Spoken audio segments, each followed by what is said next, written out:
In the message, he was asking if I could pay him a visit at his house and if I would be available. I read the message over and over again because it has some kind of feelings it gives me. I replied him, no problem. So he promised to come pick me up in the afternoon. Around past 12 p.m., his call came in. He told me he's on his way to my house, so I gave him the address to my place. Never knew my mom was listening to my phone conversation, so she dressed up and sat down in the living room. My guest arrived, and I was set to go. I bade my mom farewell, but she said I should let him in.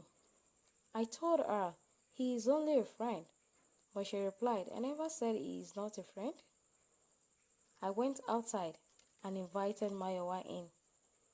He came in and greeted my mom. She offered him a seat and juice.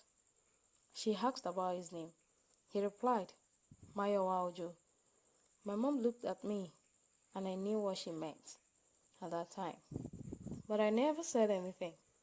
Few minutes later, I told my mom we were about leaving. She replied, all right, don't stay out late. I was quiet in the car because of the look on my mother's face. Mayowa asked if everything is fine, and I answered yes. We got to his place. It was a nice place. He served me wine, and we got talking. He asked again about my countenance. I told him I am fine. We heard a knock at the door. He went to check who it was. I heard him greet the person in Yoruba language. The person came in, and it was his mom. I stood up and greeted her. She hugged me like she knew me before. She looked at me and smiled. She looked at Mayowa and said, so you finally hit to my words. And Mayowa replied, Mommy, she's only a friend of mine. His mom answered, that was how your father and I got started. He didn't say anything. We were all quiet for a few seconds. Then his mom broke the silence. I only came to check on you, since it's been a while your father and I see you. So I decided to check on your well-being. But I won't be able to wait for long, since you have a visitor. Mayowa replied, okay, Mommy. She now turned to me and said, by the way, my darling, what is your name? I said Ngozi. She replied, oh, you are Igbo? I replied, yes. She smiled and said, if you both decided to have anything together, there is no problem from us, as long as there is love and understanding between you two. Even my son here knows. His mom left. He came in and apologized for everything his mom said. I told him there's no problem. But why did your mom say you finally hit to her words? He looked down and was quiet for a while. Then he said, about 3 years ago, I was planning my wedding. Few days to the D-Day, my bride-to-be ran away with my best friend. She left a note where she wrote that she never loved me. She has always felt something for my best friend. Now she's pregnant for him.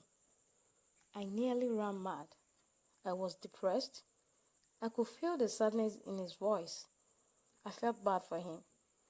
I moved close to him and held his hand, and I told him everything happened for a reason. I told him also how I have been jilted by different guys, and I am still standing strong. He replied, so you have been through a lot too? I answered yes. When I got back, my mom came into my room as I was about to sleep. I already know why she came. She sat on the bed and said, my darling, if you have not started any relationship with that Yoruba boy, it is good because I will not accept him. I looked at her for a few seconds and I asked her what has being a Yoruba boy got to do with love. And I told her, Mom, love knows no boundaries. You should be happy with anything that gives me peace of mind. She left my room without saying a word. Few weeks later, Mayowa made his intentions known. that he would love me to be his wife and the mother of his unborn kids. I was extremely happy. This is the moment I have been waiting for. So many years. I loudly said yes. I got home and showed my mom the engagement ring, and she brought this issue of Yoruba boy again. I knelt down and begged her that this is the first time a guy I love will love me in return. She shouldn't look at the differences in our tribe, but she should let love lead. I cried as I begged her. She drew me closer and hugged me and whispered in my ear that she has accepted. Mayowa and I got married 3 months after, and our marriage is 11 years now. We are blessed with 4 children, 2 boys and 2 girls. Let love lead in all we do. Don't forget to like and share on your social media handles, and also subscribe to the channel for more stories. Thanks for watching.